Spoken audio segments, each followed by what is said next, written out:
Our lecturer, Naren Khalid, returned shortly after and commenced our first class of the day, **Basic Magic Knowledge**. For some of us, it was nothing particularly exciting.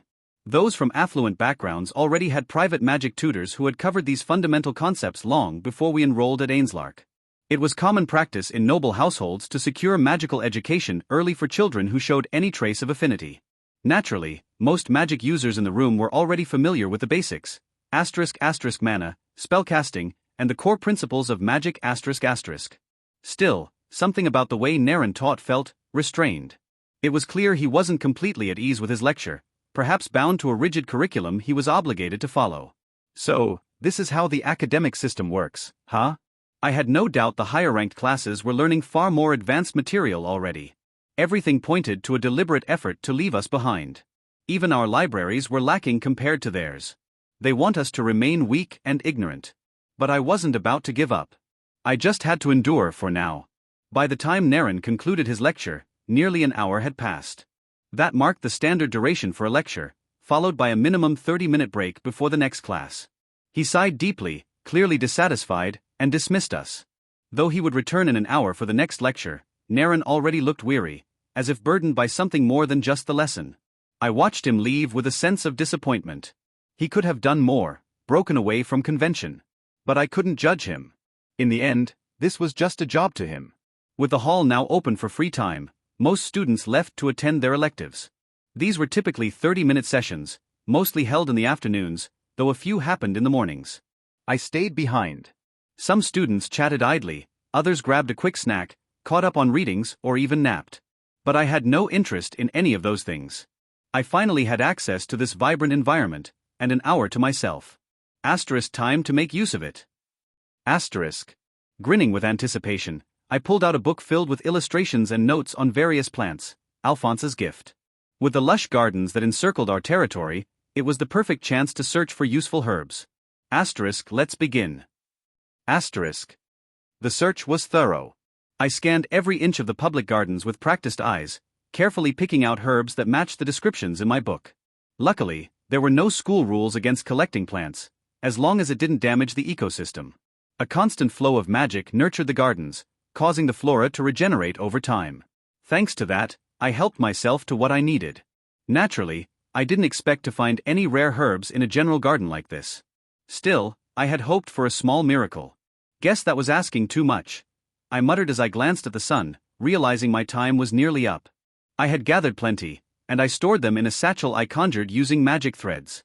As I made my way back to the lecture hall, I noticed a few students staring, probably curious about what I was doing. I ignored their looks and returned to my seat. By then, most students who had left for electives were already trickling back into the hall. A few glanced curiously at my satchel, but I avoided eye contact. It's fine, I assured myself. The herbs are saturated with ambient magic. They'll stay fresh until I return to my dorm. I placed the bag on the empty chair beside me. No one was seated nearby, and there were no rules prohibiting what I'd done. Not that anyone else had probably thought to collect plants on the very first day of school. From what I'd read in the school brochure, alchemy and medicine arts weren't taught until second and third year. Most students here likely didn't know or care much about herbs yet. Today was a great haul. Let's aim even higher tomorrow. There was still more of the lower class territory left for me to explore. Classes ended rather early for me. While others darted off for electives, I stayed behind. A few students had noticed and whispered among themselves, wondering if I had even registered for any. I hadn't, of course. With the hall nearly empty, save for a handful of students awaiting their next course, I took a moment to relax. They loitered around, killing time. But I had no such luxury. I should be heading to the dorms right now, I thought, glancing at the clock. But I still have that duel with Edward to settle. It was a bit of a pain having over an hour of free time on my hands. The clock had just struck 3 p.m., the usual time our main courses ended on Mondays. On these days, every department gathered in a shared lecture hall to attend general courses. But that would change come tomorrow. Specialized courses were held in separate halls, and we'd be shuffled off to different buildings depending on our academic focus. Should I just start the process here? I whispered under my breath. But I shook the thought away. Too many eyes lingered in the hall, and I preferred privacy when processing the herbs I had gathered. Meditation was out of the question too. Total concentration was a must for something that delicate. With nothing better to do, I opted to pass the time the old-fashioned way. I pulled out a book and immersed myself in it. They say time flies when you're enjoying yourself. I suppose that applies to reading as well. I had no idea how much time had passed until I glanced at the wall clock. Asterisk 5:09 p.m.? Asterisk, I blinked. Electives had ended exactly 9 minutes ago. Well, if Edward had waited a few minutes for me, it wouldn't be the end of the world. After all, he had delayed me far longer earlier in the day. I closed the book and slipped it into the small satchel at my side. After double-checking my things, I hoisted the sack beside me and made my way out of the now empty hall. The lecture hall remained open until 6 p.m. for students who wanted to nap, read, or study a bit longer. So technically, I hadn't overstayed. Outside, the sky had dimmed to a soft evening hue. Clouds clustered overhead, thick and gray, drawn in by the cooling weather. Still, the campus was far from dark. Magic-powered lamps illuminated every corner of the grounds with a gentle glow. I didn't let the scenic calm distract me. Steeling myself, I headed to the place where my duel with Edward would unfold, the open yard behind our lecture hall. He was already there, waiting for me. And not just him, nearly all our classmates had gathered too. Their eyes lit up the moment they saw me approach, excitement flickering in their expressions. So they thought I wouldn't show up, huh? I mused unfazed. You came after all. I figured you'd back out, Edward called out, echoing their assumption. A semicircle had formed around the center of the yard, giving us plenty of room. With everyone watching, it almost felt like a staged execution. I shrugged lightly and turned my gaze to him. Despite being just 13, Edward looked more like a seasoned youth. Taller and more physically built than most his age, he carried himself with fiery resolve. It might have been admirable if not for the unnecessary pride burning in his eyes. At the front of the crowd stood Anna, his closest friend. Her expression was somber. Even from where I stood, I could see the worry on her face. If Edward had any sensitivity, he would have noticed and called this off. But prideful boys rarely see past their own egos. He needed a wake-up call. Since we're all here, let's begin, I said coolly, my voice calm and collected. That seemed to throw the crowd off. Even Edward blinked in surprise before regaining his composure. He squared his shoulders, waiting for me to announce the conditions of our duel. We'll be having a battle duel, I began, and we each get to choose our method of fighting. You're a martial artist, skilled in swordsmanship. Naturally, you'll be using your sword. He nodded stiffly, though I caught a flicker of hesitation in his eyes. So someone told him about my magic. The tension in the air thickened as everyone waited to hear how I would fight. They expected me to use magic. Most already knew of my abilities. Victory would be all but assured if I took that route. And you'll be using magic, yeah? Edward asked, trying to confirm his suspicion. I smiled. No. You're wrong. With a silent chant, I caused the earth beneath me to stir. Loose soil shifted and rose, forming a swirling pillar of sand that compressed in midair. Within seconds, a solid object took shape in my hand. Gasps echoed around us. In my grip was a sword, entirely forged from the surrounding earth. I tightened my hold on its hilt, feeling the rough texture settle against my palm. I'll be using martial arts, same as you. Sword arts. Shock rippled through the crowd. Even Edward's expression twisted into something darker. His jaw clenched, and his brows knit tightly together. You dare look down on me, he growled. Ah. So that's what this was about, injured pride. Look down on you? I tilted my head slightly. Isn't it a bit presumptuous to assume I'm not equally skilled in the same art as you? My grin widened while his fists trembled with fury. He had every right to be upset, he'd been blindsided. But unlike him, I didn't let ego dictate my actions. I wasn't being arrogant. I had made this decision based on rational analysis. And now, seeing him react like this, there's no way he can beat me in a sword fight. Shall we begin? Hey, welcome to Firescale Audiobooks. If you enjoy our audiobooks, please consider subscribing to the channel. Also, feel free to share your review in the comments section below. Gawain Leonard was the greatest sword arts user in the whole Eastern Empire, arguably the greatest in the whole world during my time, though he always disputed this and claimed there was one who was greater than him. But, most importantly, he was one of my closest friends. Unlike the many I associated with, he was a meathead, thinking with his muscles. Still, he was smart enough to realize his limits without a higher proficiency in magic. Perhaps that was one thing we had in common that brought us together. We were both inept. Yo, Lewis. The muscular beast of a man called out to me one day. As usual, I was doing the most enjoyable thing one could find me engaged in late in the evening, studying. You should really let go of your books and do a lot more. Gawain had been pestering me for so very long on this very matter, but on this very day, he wouldn't let me off the hook no matter how much I whined about his persistence. You have a great body, Lewis. What the heck, Gawain? Don't tell me you swing that way. I quickly responded with mock disgust. For a moment we both laughed at my not-so-true reply. Gawain had no wife or child, but he slept with a lot of women, especially when he was drunk. I had to pull him out of so many messes in the past too. That was the kind of man the greatest swordsman was. But, I'm serious, Lewis. You're letting your body go to waste and only exercising your mind. To be a complete person, you need to strengthen both. By the time I looked at his face, it was devoid of any tinge of unseriousness. He had the same expression as when he was about to engage in battle, absolute focus and determination. What are you implying?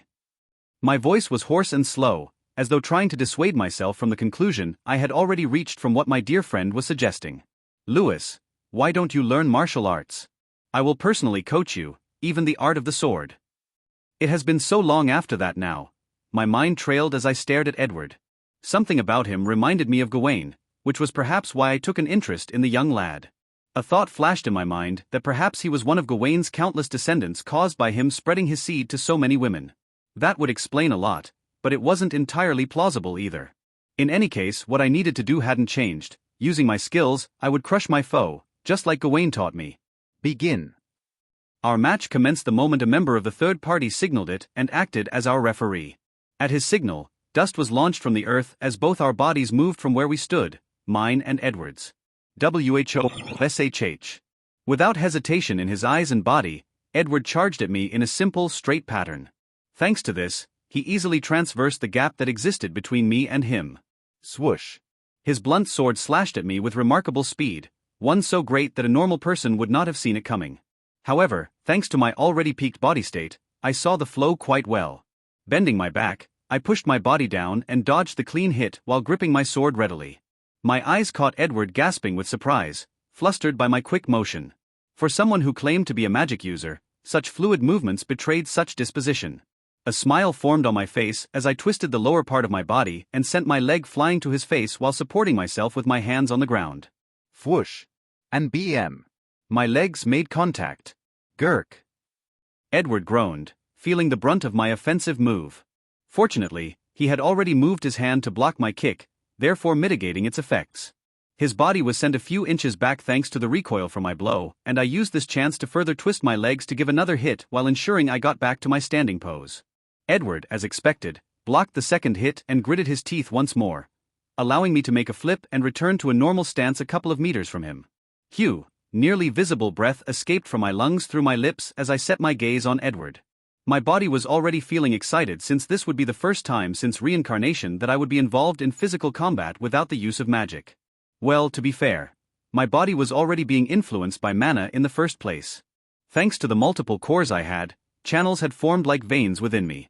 As a result of the mana flowing constantly through those channels, as well as my constant tempering, my body's base state was far superior to a normal one. Edward's eyes narrowed at me both in suspicion and added annoyance. Judging from his reaction, it was clear he never expected me to be so skilled in combat.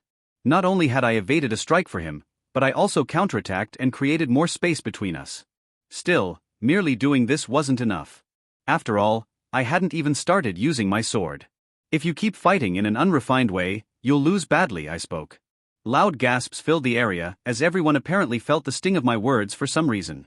They looked at each other with disbelieving faces, as though wondering how I could say such a thing. It's true, isn't it? What was with his form? Even a noob could predict that. You dare call the martial school of fundamental sword arts unrefined? Who do you think you are? Edward growled in fury. After he said this, I fall silent.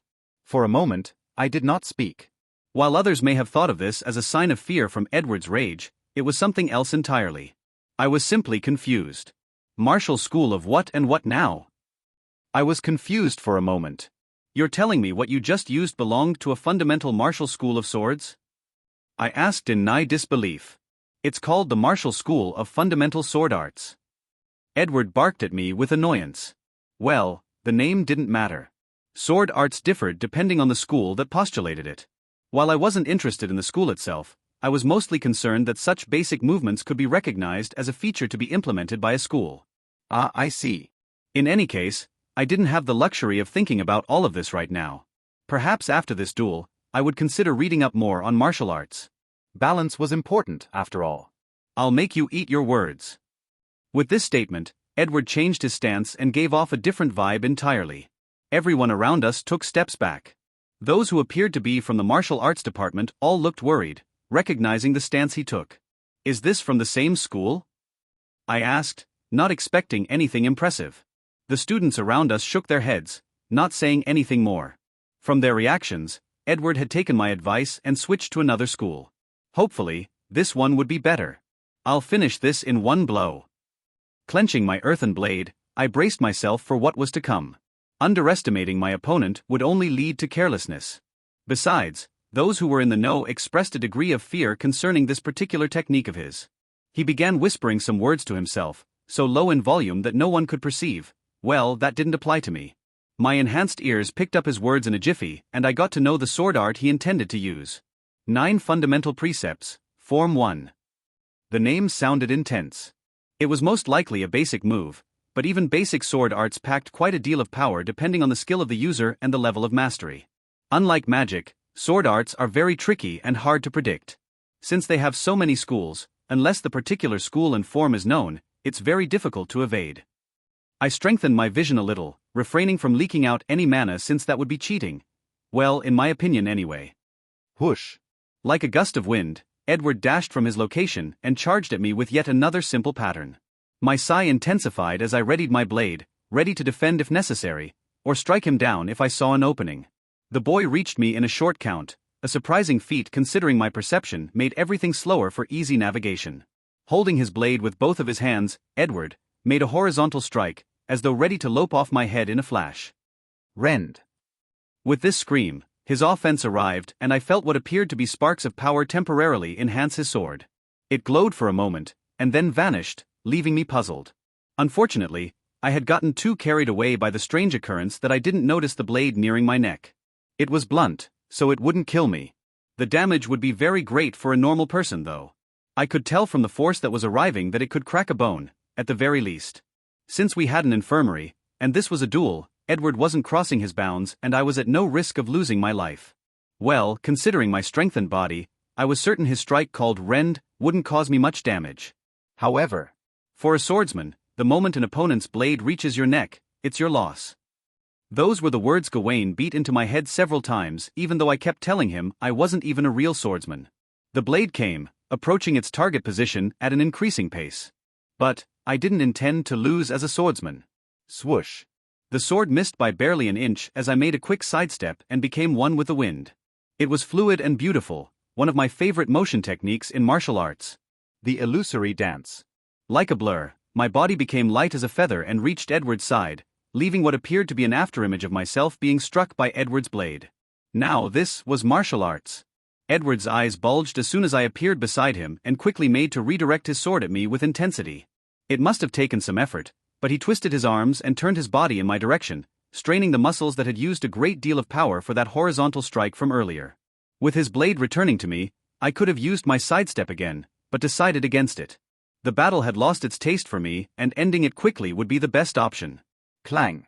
My sword was launched, like an invisible blade, and parried his swift blade. In a flash, his weapon flew away from his hand and landed on the floor. Edward's face paled the moment I disarmed him so effortlessly. Fear, shock, disbelief, frustration, and a couple of other emotions I didn't care to analyze came flooding in and showed on his face as he lost all rationality and lunged at me with full strength. He must have figured it would be faster to attack me than run after his sword, a somewhat sensible choice. However, it was a disgraceful sight, really. The boy who claimed that he wanted to elevate the status of martial arts, the one who had trained his body and endured who knows what to achieve such a glorious physique, the lad who caught my attention and reminded me of my dead comrade, how could he be so weak? Swoosh. My blade landed on his legs, causing him to fall to the side thanks to the weight I put behind it. He didn't secure any fracture due to my holding back, so his body merely landed on the floor with a thud. Now moving before him and pointing my blade to his face, My expression showed disgust and a bit of pity as I saw Edward's defeated face. Who taught you martial arts? I was conflicted, no, confused. Even though Edward was in the lower class, I expected his martial arts to be on a particular level. Everyone seemed to hold him in high regard, so it was only natural that he was strong. He's most likely like me, he failed badly in the mana core grade test. Martial artists could use mana to further boost their abilities, so it was actually within reason that they would be tested that way. If he failed the mana core grade test and still got into Ainslark, it meant he must have been exceptional in the other sections of the martial artist exams. Why then? Why is he so weak? No, it wasn't that he was weak. His strength was far above what anyone of his age would normally possess. I could tell from Edward's body that he had trained very well in martial arts, which was why I expected more of a challenge. He had good strength, but his techniques were sloppy at best. He had a simplistic form and easily predictable patterns. All that brawn and speed, gone to waste due to his crude style of fighting. I got annoyed by this. Who taught you martial arts? My voice echoed across the area, and I could see everyone who heard me shiver. Their faces paled, they trembled slightly, that is, the martial artists. Turning back to Edward, I saw a disbelieving expression play on his face. It was like something had broken inside him. Is he about to cry? I thought, noticing a glint in his eyes that signaled tears. It was all awfully disappointing. For someone who spouted such a grand dream, if he was only at this level and made such a conceited statement. Edward was beyond silly. Hugh, this is pointless. I suppose this duel ends in my victory. I sighed, undoing my earth magic which returned my blade to dust. Wringing the wrist of the arm which held the sword with my other, I walked away from Edward in disappointment. At the very same time, the girl called Anna rushed to him in a jiffy. Our faces crossed each other as we each went our various ways. From the corner of my vision, I could see tears in the young girl's eyes. Edward was truly an idiot for making someone so dear to him cry due to his selfishness. My bag and sack were just around the corner, so I picked them up and left without saying another word. Regret formed within me as I realized that the time I spent waiting and engaging in such a useless duel would have been better spent on bettering myself, especially in making concoctions. Needless to say, I had wasted my time. Ed. The feminine, childlike voice of Annabelle rang out as she ran toward her dear friend. The young girl's steps were hurried, but she couldn't reach him in a flash due to her short legs. As soon as she did, though, Anna collapsed to the ground where Edward was lying and observed his body well. No major injuries, then. Yes, she had figured it out with the small time she used to analyze her fallen friend. His physical state wasn't in a terrible condition. He hadn't sustained any grave injuries, so why? Ed, her voice trailed, realizing the cause of her friend's position. He could have stood up. He could have continued the fight, probably. But he didn't. Edward's tenacity was something Anna deeply respected about him, even though it sometimes led him into trouble. Still, to think he didn't resort to stubbornness. I couldn't even land a hit on him. Edward's hoarse voice sounded in a whisper. At this point, the crowd that had gathered was already dispersing. Having no further interest in the loser, none bothered to approach Edward. Perhaps they already assumed Anna would nurse the emotional wounds of the fallen one, or they didn't want to deal with the hassle. It was getting pretty late anyway. The students made their way to the dorms. Despite the noise caused by the mumblings and grumblings of everyone as they left, Anna didn't miss the stifled statement of her dearest friend. Edward, it's okay. Just calm yourself. Annabelle didn't know what to tell him other than that. Edward was a warrior, she was a scholar. Brawn and brains were opposite, so she couldn't directly relate to the pain he felt. But she still felt hurt that her friend had lost pretty miserably. I told you not to challenge him, you always do this. Upon hearing these words, Edward's sunken face looked in Anna's direction and saw tears fall from her eyes. She was a terribly emotional person who often put up a tough front when confronted by others. Edward knew her true face though, especially during times like this. He gave a somewhat sad smile and pulled himself out of his pit of despair. He had lost so terribly that he felt ashamed to call himself a swordsman. His opponent was a magic user, yet, he was able to depict finer swordsmanship than he ever could. There was no way he could find the strength in him to rise and further their match even after being easily disarmed and shown such a one-sided battle. So this is why he proposed a duel with swords, it didn't matter to him. His sad smile broadened as he stared at Annabelle's crying face. He was an idiot who underestimated his opponent, suffered a miserable defeat, and even caused his dear friend to cry. You idiot!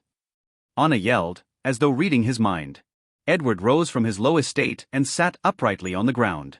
Anna was kneeling beside him, do they directly side by side. I now understand why he made such smiles and laughs when we mentioned our goals. To him they must have been too grand to consider. Someone as skilled as him merely wants to sharpen his skills. Perhaps I should have had a simpler goal like that too. Edward's words were full of pain as he spoke. His heart ached, but defeat had taught him that his pride was worthless. A loss was still a loss. No matter how unrealistic our dreams are, that guy has no right to criticize it. That's what I think. Annabelle responded in an argument. There was no way she would acknowledge the sneer of someone who didn't know how hard she worked to get to where she was. Edward had mellowed out, but her annoyance had only increased. You're right, Edward spoke weakly. He still didn't agree with Jared's actions. However, the weak could do nothing but feel awe for the strong. It was the same for Edward. Jared's swordsmanship and fluid motion with the blade had left an impression on the heart of the young swordsman. He couldn't bring himself to hate the one who was once his adversary. A gentle smile formed on his face as he remembered Jared's last words to him. Who taught me martial arts, eh? What could he say? He was self-taught. His father had left a legacy for him in the art of the sword and he desperately tried to live up to it. But without a proper master, his sword arts barely scratched the surface of the teachings contained in his inheritance. Jared Leonard Alphonse Sereth.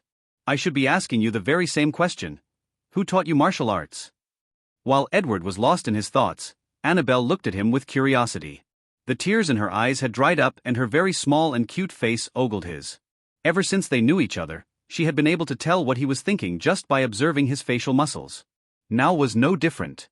Edward was having positive thoughts about Jared, something that directly contradicted Annabelle's disposition toward the arrogant boy who had just hurt her friend. Her fairly large eyes narrowed and her brow crinkled in displeasure. Jared Leonard Alphonse Sereth. I'll never acknowledge you. My dorm was just as I expected, trash. The building erected before me was painted gray. It had a very large structure, with an even bigger compound.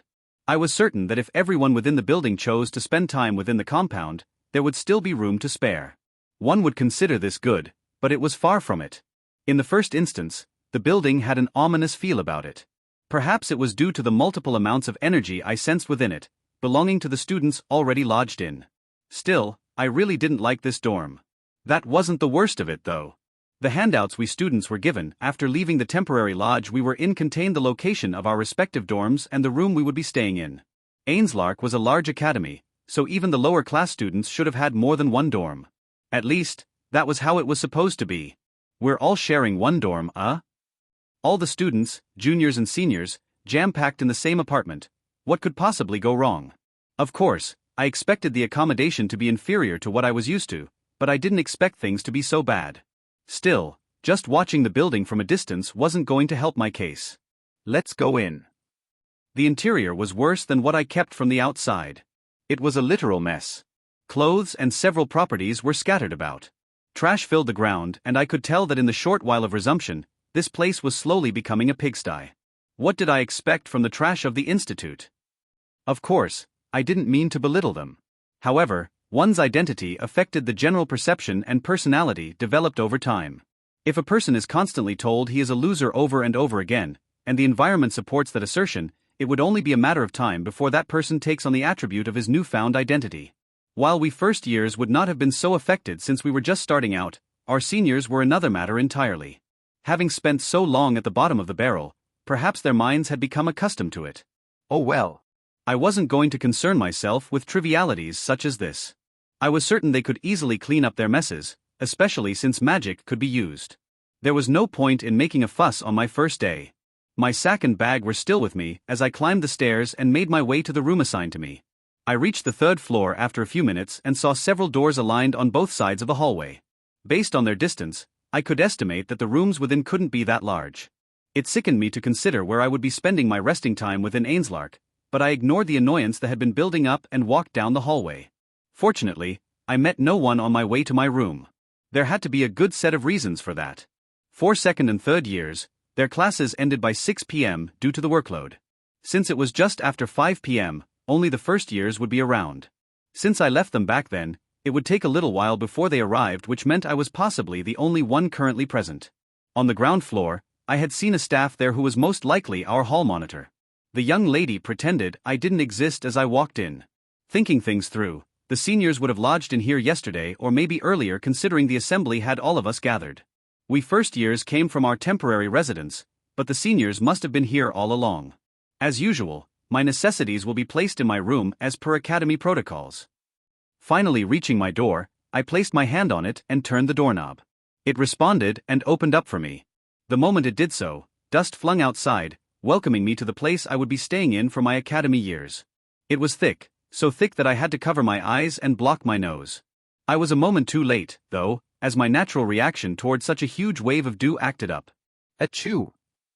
Achoo! I felt my voice echo across the empty hallway.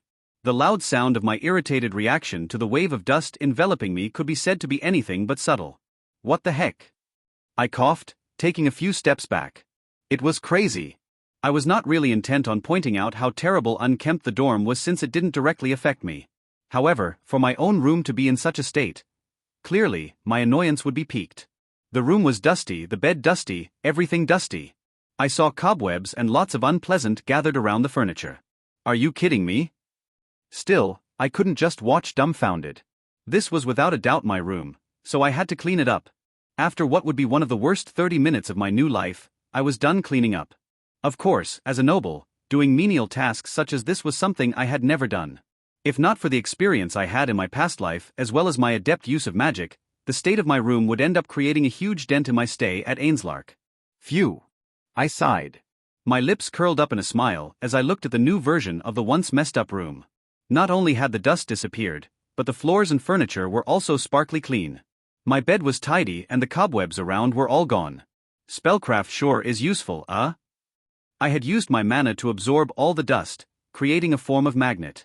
By gathering them all through dispersing my mana, the dirty particles became one whole sphere. I opened my window and disposed of the large sphere, as big as a man's head, into the yard. The cobwebs were taken care of using a spell I invented on the spot. Using wind magic with spellcraft as its base, I created a form of suction that took in the cobwebs and all other residual dirt in the atmosphere. The suction made sure everything went out the window and vanished into the yard as well. From what I saw, the yard is usually tidy, so the cleaners will take care of that is, if the wind doesn't do their job for them. Fresh air was one of the stable features of the Ainslark Academy grounds. Cobwebs and dust only gathered in places that were untouched for very long and had a stagnated atmosphere. When exposed to the fluid nature of the wind, the components would disperse. I covered my window to make sure none of the particles entered my room again. Still, the cleaning work was not done yet. I used water magic to spread moisture on the wooden tiles that covered my room as well as the walls and used heat to dry it off, creating a cleaner and more sparkly ambience. I checked my wardrobe and found, as expected, a good deal of clothes already stored there.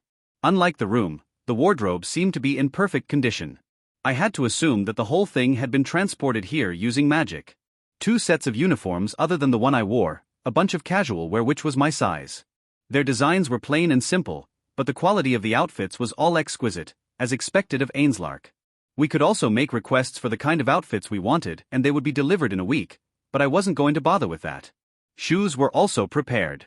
A couple of pairs and, just like the outfits, a different kind could be requested. Looking around, my room was small. Smaller than the one I used back at the temporary apartment and incomparable to the one in my house. Still, it wasn't unbearably so. With my bed by the side, touching the wall, I had a study desk and chair beside it. The setting was similar to the other apartment, only smaller. I had my personal bathroom and toilet, something that gave me pure relief. The fear that I would have to share made me shiver on my way to this dorm. However, when I thought of it rationally, there was no way Ainslark would resort to that, even for lower-class students. I'm still a noble after all, and this is a prestigious institute. With everything basically in order, I decided to do what I had intended to do from the start. My sack. I used wind magic to draw it closer to me as I sat on my bed. It was a hard and flat surface, but magic could make it better. Opening the sack, I brought out the various plants I had plucked from the garden not too long ago and began processing them. It was a long wait, but I could finally begin practicing based on the treasure Alphonse gave me as a gift. Phew, all done. I cleaned the non-existent sweat from my forehead as I looked at the products of my labor. Several bottles that appeared transparent were lined up on the flat surface of my bed. They were 12 in total, the same amount of the different types of plants I gathered. Within the transparent bottles, which were just a little smaller than a fist, were liquid substances that had respective colors. My test tubes, as I called them, all carried concentrates of the plants. Since these plants were all useful components in making drugs or medicines, people often used the entire thing for the process. However, what would truly be deemed as important were the chemicals that formed them. Just as I created the poison that killed the traitorous maid, I intended to draw out the chemical components of each of the plants and experiment with them. Plants contained more than one component, and rare plants had some similar chemicals to common ones. If I could figure out which chemicals did what in the body, I could create potions that would usually require rare plants using just the combination of chemicals within common ones. It was a cheaper, more conservative approach. The room was cool due to the circulation caused by spellcraft using wind magic, so I felt no discomfort during the tedious process. This takes a lot of time, but it's the best option I can come up with for now. My resources are limited. My whisper came out as I watched the result of my hard work, study, and dedication. Within this little room, I was going to bring a revolution to the concept of alchemy and medicine as a whole. Hee hee hee, hee hee hee. Night fell soon, and I could hear many sounds coming from outside the room. I didn't bother leaving my little comfort zone until I was sure the coast was clear. The dorm rules were already established, and I had a copy as a handout. There were several eating spots on the campus, so the students could eat as much as they liked. Well, not exactly. The class system in Ainslark also came with a concept known as class points. The range was from 1 to 100. Class points were extremely valuable and were one of the few things I made sure never to forget about Ainslark. Student privileges were tied to how many points they possessed. From requesting more outfits to buying more luxurious meals in the cafeteria, everything depended on how many points were in a student's possession. Fortunately, class points were not stagnant. These points could either rise or fall depending on the actions made by the student, and they varied depending on individuals and not a collective. The bad news was that lower class students all had a starting number of 30 points. Middle class students were better off with 60, while upper class students had the most privileges available to them since they had 90 points to start with. An action of demerit caused these points to fall while actions of merit made them rise. This encouraged students to behave in exemplary manners and work very hard. So, in theory, it was possible for a student in the loser class to amass points similar to those in the upper class. In theory, that is. Needless to say, I had a starting point of 30, so there was a limited number of things I could do. I had to ensure that it didn't drop, but increase. I should get something to eat now. Upon realizing that the hallway was empty, I opened my door and walked out of my room. The stairs were empty as well. As expected, it was 8 p.m. at night. Most students were either resting or studying in the library or their rooms. Upon reaching the ground floor, my eyes darted to a door that led to the lounge area of the dorm. Based on the handbook I received, a mini cafeteria was situated there so I could get a bite to eat. Since it was unilaterally for lower class students, the restriction of points was not an issue to be considered. Still, I didn't want to go there. I don't want to interact with any student for now. My social battery is low. My eyes left the lounge entrance as I made my way to the exit of the dorm. My voice leaked out as I felt the fresh breeze of the outside garden wash all over me. Artificially making wind circulation was one thing, but experiencing the genuine article far surpassed it. My eyes squinted were wide open as I got used to the dark state of the outside world. The interior of the dorm was brightened up by several lights produced by magic. So, seeing the night sky felt a little strange. The surroundings were far from dark though. Lamps of never-ending light shone all across the school grounds, and the fence surrounding our huge compound had many lamps with the same function. There was literally no way to get lost in such a place. Curfew is by 9:30 p.m. I should get my meal and return quickly. I wouldn't want a situation where I would be caught outside past the appointed time and be penalized. My precious points weren't going to be sacrificed today. I should speed things up a bit. In an instant, I carefully circulated mana across my body, strengthening it further. It wasn't as intense as leaking it out of me, but its effects were just as much since my mana veins were far better than most people. Putting strength in my legs, I dashed toward the nearest cafeteria to get a bite, and also some takeaway. I'll be needing a great deal of energy this night. Unlike everything else that had happened today, the cafeteria was fairly normal. No food or drink was outside my points. That meant there were no restrictions on how many meals I could pick. Food was free in Ainslark Academy. The only limit was the ability to obtain the meals through points. Of course, there was a limit to the quantity a student could order at a particular time. Still, having 10 packs of an adequate meal set would suffice. I thanked my attendant and left the cafeteria in a hurry. While I was still early, I wasn't going to risk nearing the deadline for curfew. In a flash, I made my way back to the dorm and entered in relief. Phew! I'm not late. Looking at the time and seeing that it wasn't even 9 p.m. yet, I smiled in relief. However, this look of relief soon vanished from my eyes the moment I realized that the ground floor was occupied by so many students, all of which I had no knowledge of. Oh shit, seniors? Since I made quite a bit of a racket when entering the dorm, swinging the door open, the seniors all turned in my direction. The piercing stares of everyone sent a jolt down my spine, and I gulped without realizing it. I really didn't want an encounter now. I just wanted to eat, meditate, eat some more, practice again, and sleep. This had to be the worst-case scenario. What do I do? My body was petrified as the countless gazes rested on me. Well, they weren't exactly innumerable. About 10 seniors, maybe 12, were gathered in a bunch and conversing when I entered. I was careless. My mind rang. A smile formed on the face of one of them as he approached me while the others also gave amused looks.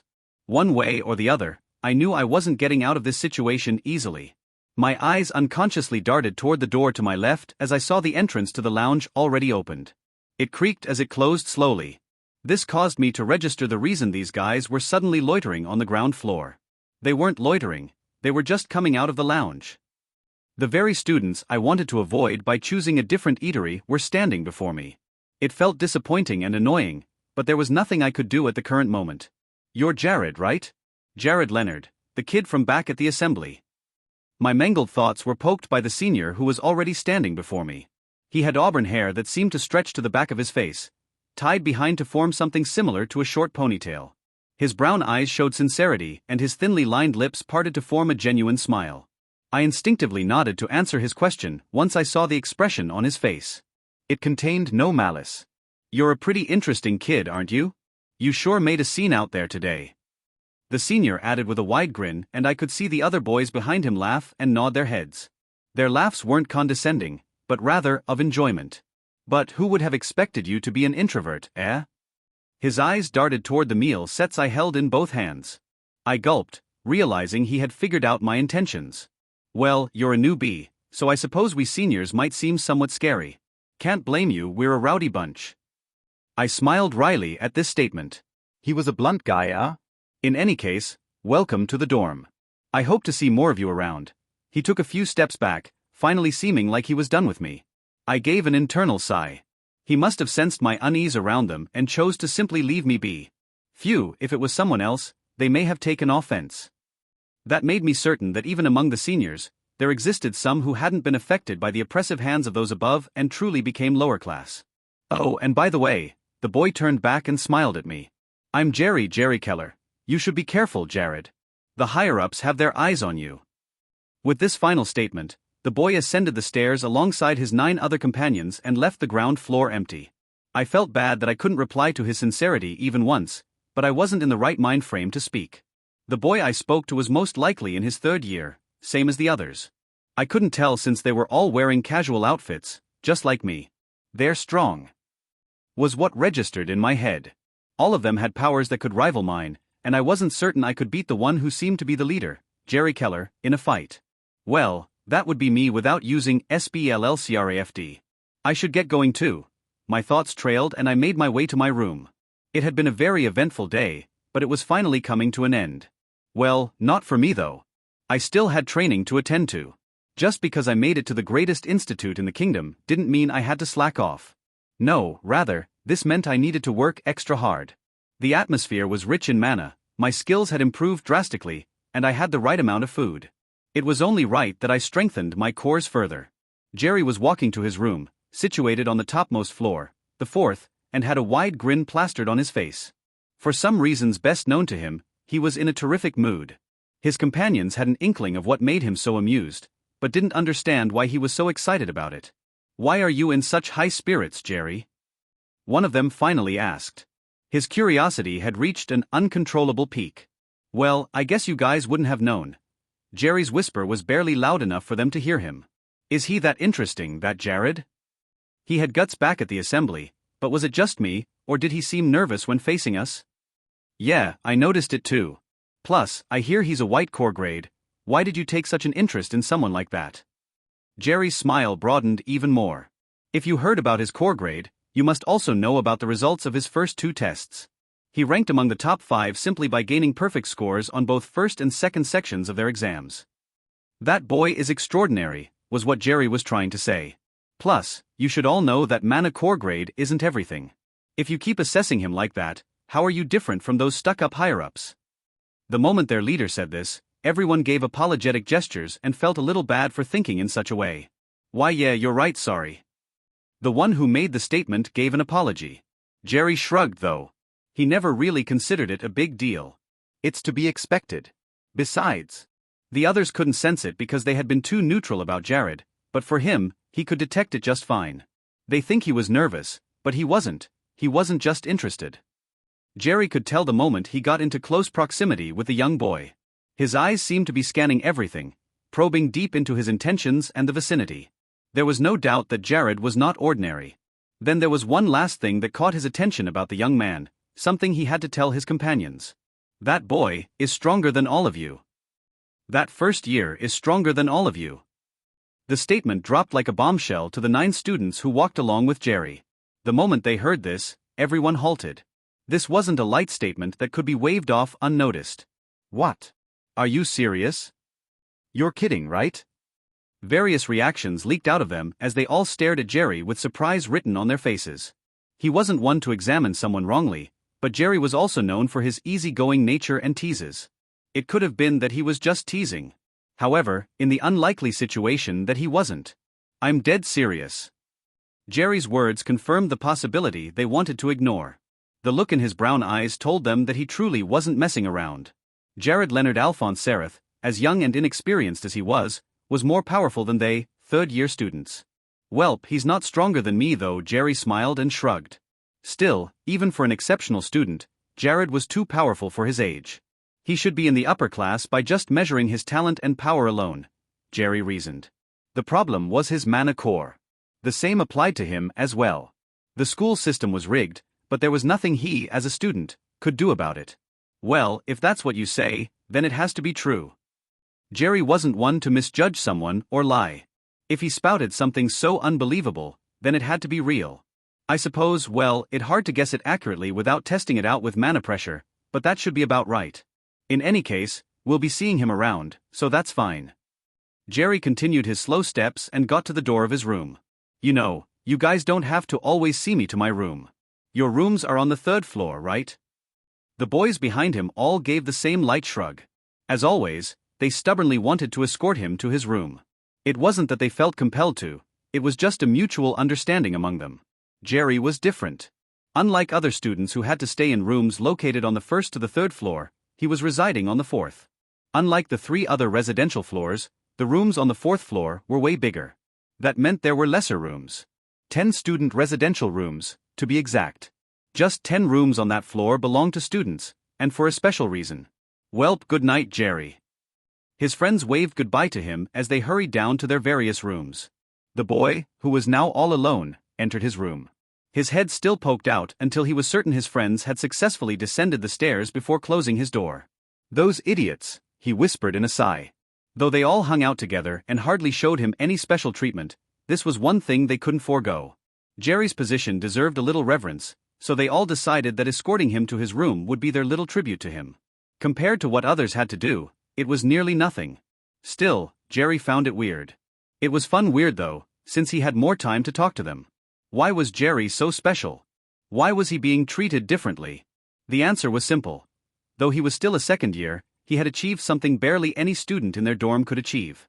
He was among the elite 10 champions of the lower class. The room on the topmost floor belonged to those who had been deemed to be ranked the highest among other students in their class. Usually, they would be occupied by 3rd years, since it was only natural that they would be stronger. However, Jerry was only a second year and he had managed to break rank. A truly amazing being. He didn't feel that way though. According to him, he barely made the cut. Plus, Jerry's goal lay beyond just being a member of the Elite 10, the best in his class, lower class. He wanted to rise above that and break the standard that shackled everyone in the dorm. I'm going to obtain the title of ranker, the 9 best students in the whole of Ainslark Academy. It was a blasphemous dream, something anyone in the lower class shouldn't imagine. However, for Larry, who had broken one dogma already and became one of the few second years to have ever attained the rank of Elite 10, he wanted to go further. The only way to gain acknowledgement and achieve his goal for reformation in Ainslark was to achieve the impossible. Jared Leonard. I suppose you've given me the push I need. If someone like Jared was as strong as his third-year friends, it wasn't impossible for a lower class to aim for the best spot in the whole academy. Now then, I should begin my training. Walking to the lecture hall the next day was a little strange since it would be the first for me. I freshened up and did everything early, however. Leaving my room was another thing entirely. The hallway was noisy, indicating the presence of many students. I didn't want to end up bumping into one of those guys, so I waited for a little while until I couldn't anymore. In the end, I exited the dorm by jumping out of my window. It was crazy, but I had to applaud its efficiency. Using wind magic to lock my window after I left, I also used it to cushion my fall so I didn't suffer any injuries while landing. Students were in a hurry, leaving through the main gate, so no one noticed me landing by the side. From then onward, it was a breeze.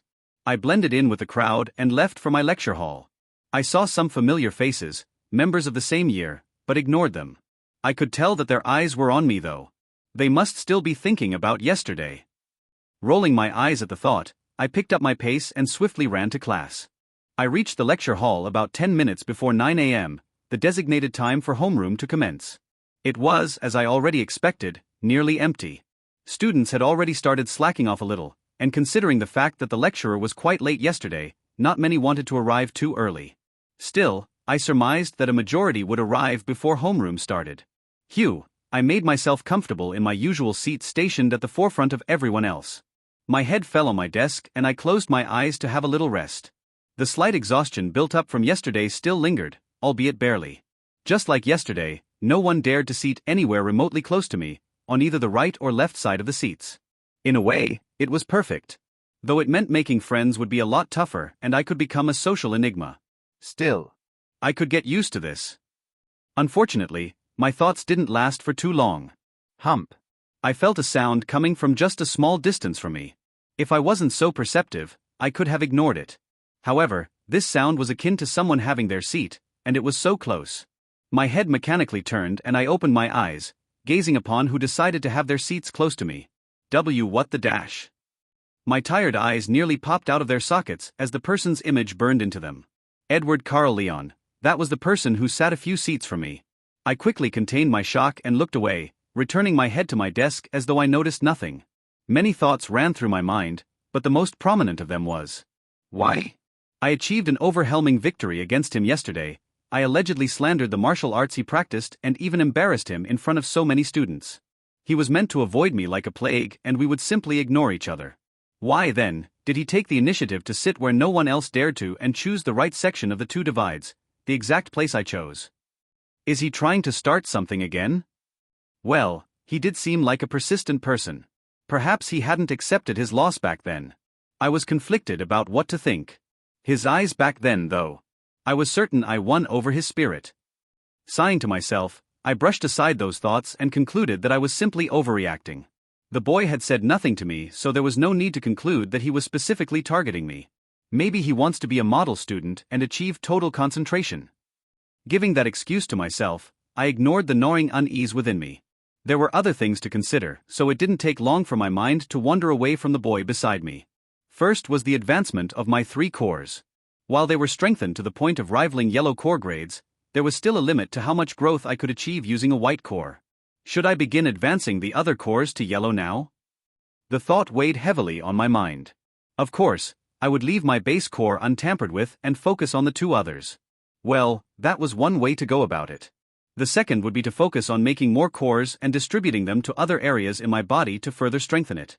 There was a limit to how many I could handle, but having more cores was guaranteed to boost my abilities by several folds. If I advance all but my main core to yellow, I won't be able to quickly form other cores since only the main core will bear the burden. In contrast, leaving the cores white allowed me to share the burdens with all 3 and quicken the process. The problem, however, was specialization. The reason grade cores changed color was due to an increase in mana and specialization. The higher one achieved in their mana core grade, the more intense their specialization would be.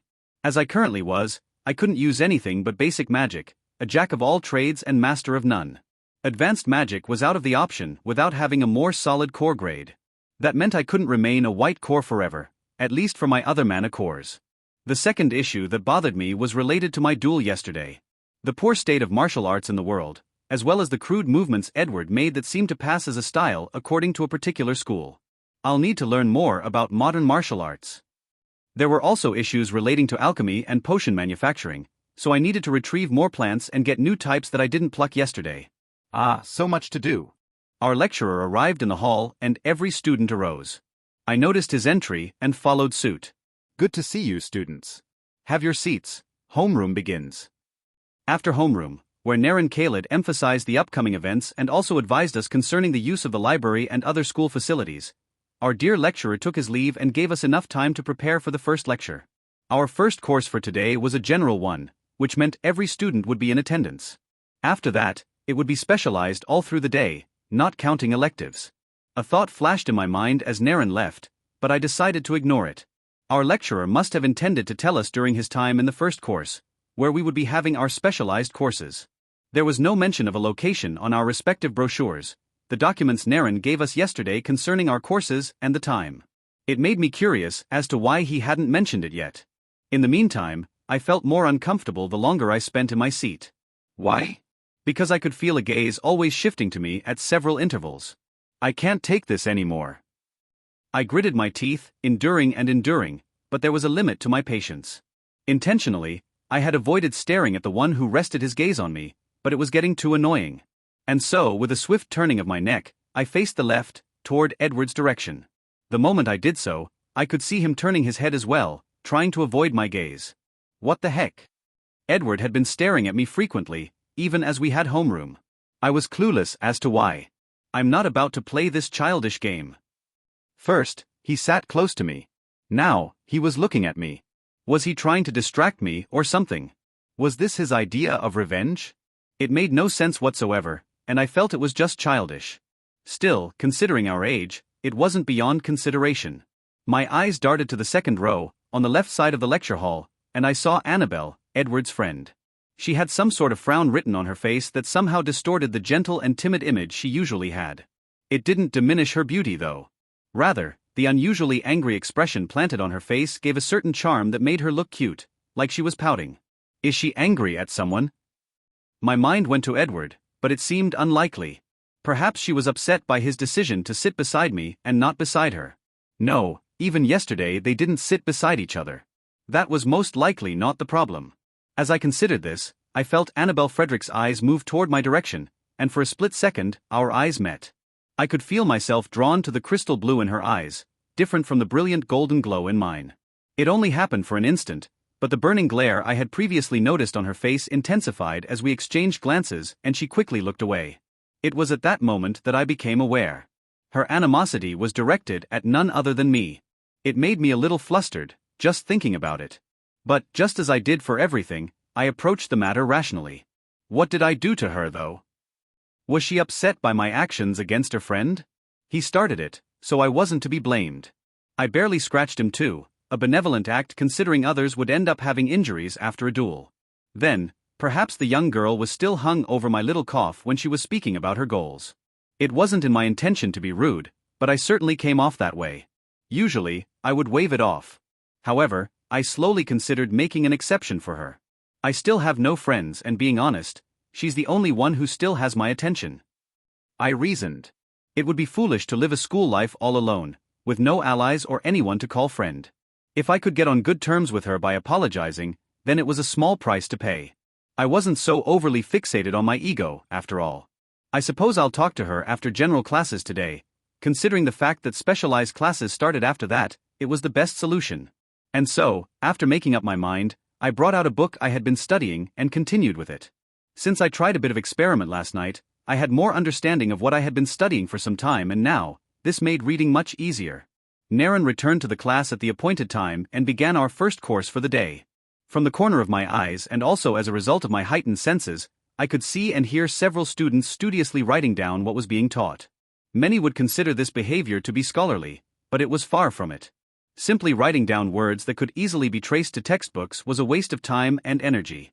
It would be better to pay attention to the lecturer and critically examine all he said in case he said something interesting that would be worthy of highlighting. That would definitely be more efficient both in learning and preparing for tests and exams. My hands barely moved throughout the lecture as I only wrote down the things that were of utmost pertinence. This would have caused some stirs among the other students who were fond of monitoring my movements, but they were all too busy trying to diligently imprint our lecturer's words into their sheets. As expected, Annabelle didn't work as hard as the others, though she still wrote quite a bit. Edward, the muscle brain, kept moving his well-trained hands and wrote with vigor. I had no idea why I even bothered noticing him. Maybe because he's beside me, sigh. I was grateful though. The boy didn't have enough leeway to stare at me the way he frequently did. That alone gave me inner satisfaction. All right. That's enough for today. The lecture is over, get ready for the next one. Naren said, stepping down from the lectern. I looked at the clock conspicuously hung on the wall. It was 10:49 a.m., and Get was supposed to finish by 11 o'clock. Well, considering the fact that the martial arts division had a specialized course by exactly 11 a.m., he must have finished early because of them. But he's just going to leave like that? I stared at Naren, puzzled. Wasn't he going to mention where our halls were situated for each department's distinct specialized courses? Naren did nothing of the sort though, and kept heading for the entrance. Excuse me, Professor. You haven't told us where our specialized courses will be held. It starts shortly. Edward bravely spoke up, a split moment before I decided to take action. Naren paused, the entire class watched in expectation, hoping for a proper response, stemming from good guidance. No one could have expected what would come out of our lecturer's mouth. Not even me. Excuse me, Professor. You haven't told us where our specialized courses will be held. It starts shortly. A smile formed on my face, feeling a little proud of Edward's confidence since it seemed like no one had any intention of saying anything if our lecturer didn't speak of the matter. Upon hearing Edward's question, Naren paused in his exit and made a rather awkward stance, like he was stuck in his motion for the door. He stood upright and gave his usually laid-back smile. His eyes showed every hint of seriousness though, looking at everyone who sat before him, with the exception of Edward who remained okay his feet. I guess I forgot to tell you, there is no other hall for learning main courses apart from this one. There's also no provisional lecture for your respective specialized courses. Nearly everyone let out what? Out of their mouths, but quickly cautioned themselves since they were in the presence of an esteemed professor, if the young man before us could really be called that. What do you mean, sir? I don't quite understand, Edward's voice trailed. His initial confidence had somehow vanished as he stuttered while speaking. A bead of sweat dripped from his face and I could sense the unease he was experiencing from my distance. Yeah, I don't blame you guys. You were never told, Naren muttered in a sigh. Lower-class students have electives in provisional halls and are taught by assistant lecturers. However, for main courses, only this lecture hall has been provided. Also, due to the shortage of staff, I will be the only one taking the main courses for all departments. The more he explained, the less I understood. Everyone was equally dumbfounded, except the man who dropped this bombshell on us. What he was basically reporting to us was that our hopes of quality management and an orderly academic session were merely a fantasy. He'll be the one teaching all the main courses, general and specialized. This lecture hall will be used for all of them. There is no other staff around, and the ones who even teach us electives are mere assistant lecturers. There was only one word that popped into my head after analyzing the silly excuses our lecturer gave. Bullshit. My words pierced the uneasy silence that had permeated the room and everyone stared at me instantly. Shock was written all over their faces as if I had just defied common sense by speaking out of turn, especially uttering a crass word to such a degree. I didn't care though. Rising to my feet, while resting my gaze, no glare on Naren Khalid, I opened my lips to register the burning inquisition in my mind to him and everyone in the room. Why are we being taught this way? Anger was evident in my tone, and I was sure I had just acted disrespectful, but I didn't care. In the first place, it was this academy that disrespected me, rather us first. Naren's gaze was still cold as usual, but he did turn in my direction. This academy is renowned as the best of the best, yet you're telling me they are short on staff and halls meant for lectures? What kind of excuse is that? Besides, I have been noticing your methods of teaching and the topics you border on. They are too basic. I was in an uncontrollable stride, and while many students gritted their teeth and gave me astounded expressions of fear and disbelief, I kept my mouth moving. Frankly speaking, this is all underwhelming. If this is what Ainslark, the greatest academy in the kingdom, is like, I wonder if it truly is the best. My sneer seemed to have lit a spark in our lecturer's eyes, just as I wanted. He seemed a little dissatisfied, no, angry at my words, and I expected it. I didn't intend to apologize though. If this man had any sense, he wouldn't expect me to either. After going so far and training so hard to reach this stage, Why would this academy resort to such careless and whimsical teaching standards? As someone who once attended this academy and even taught within it, it was a disgrace to meet it in such a state. I already knew what the problem was, but I wanted Reincarnation to give me his answer. Why are you being taught this way, I wonder. Naren's voice trailed coldly as the spark in his eyes died back. This made me even more furious. He must have already known the point I was driving at. This arrangement must have also been hard on him since he was the one who would teach all departments, something so exhausting. Why then? Why was he being so calm and nonchalant? Despite his knowledge concerning the reason we were reduced to such a state based on our lower class status, Naren showed absolutely no emotion and kept his cool. This guy is. I gritted my teeth and glared at him. He returned my expression with a cool and collected face. However, the moment our eyes met, I realized that my annoyance was misplaced. I see. This man wasn't being too nonchalant. I was the one being too fired up. Despite my criticisms of Edward, I nearly acted in the same way. There was nothing I could do in this matter, and the same probably applied to him. That was why he remained composed and decided not to pointlessly fight a losing battle, at least until an opportunity arrived. For someone like me who thought of everything rationally, I had messed up on this one. My enraged face softened up and I loosened the tension that permeated my body. Hugh. I understand. Returning to my seat as abruptly as I stood from it, my usual demeanor resumed and I smiled softly. I was being a brat, an immature little kid, just now. If I was angry at the system, if I was dissatisfied with our treatment, if I wanted something better, yelling at our lecturer wasn't going to solve it. I'm done whining. There was only one path to victory as well as the freedom I sought. To become unparalleled and unrivaled, I needed more experience and knowledge. To get it, I needed higher qualifications which my lower class status couldn't get me. However, if there was one thing in Ainslark that hadn't changed since its foundation, it would be the absolute factor that determined nearly everything for a student. This factor was even higher than the class system that had been erected and the prejudice against the untalented. An immutable rule that had existed before I was born, and the only reason I was able to rise up to great heights despite being inept. Merit. Talent was worth a lot, but in the end, what everyone looked forward to was results. Results earned by pure merit was the deciding factor of anything in this world, and if I was confident about anything, it would be merit-based results. Naren gave us a couple of options, those who weren't offering the martial arts specialized course. We could choose to sit at the back of the lecture hall while the martial arts students were taught at the front of the class, or we could leave. Those who left could go to the library, the garden, the cafeteria, or whatever. It was their free period, after all. Due to Edward's question and my little interference, only about 5 minutes were left before the class began, so a majority of the students poured out at once. I also stood for my front seat since it would be used by the martial arts students. I should go to the library to read up on some stuff. While reasoning this, I made my way toward the exit. However, before I completely passed the door, I stopped dead in my tracks. A thought flashed, causing me to reconsider my initial plan. I should stay here. My head tilted toward the direction of the seats. Most of the students were already gone, leaving only the few martial arts students in the class. A smile formed on my face as I returned to the seats and climbed the small steps that led to the seats behind. It was my first time doing such, so I stopped at the third row and had my seat there. I ensured I sat on the left side of the classroom since the martial arts students sat on the right. They're just 7. Their small numbers made me slightly cringe. The total number of lower class students was 38. 11 were magic users. 7 were martial artists. 20 were scholars. It was a little surprising to see the small number of martials in our class, but considering the state of decline the art was, it was understandable. The 10 front rows were nearly filled up by the 7 students, as they sometimes made glances behind them to look at me strangely. Everyone who wasn't a martial arts student had left. Everyone except me, and for due reason. I've been wondering why the martial arts Edward performed to me was so crude, yet everyone thought it was impressive. If I listen in on this lecture, I could gain a thing or two. A book would have done the trick, but I felt more inclined toward the teaching method given by the Institute concerning martial arts. After this, I would research more on it in the library. I hated it when something festered in my mind for too long. If I was curious about something, I needed to find the answers.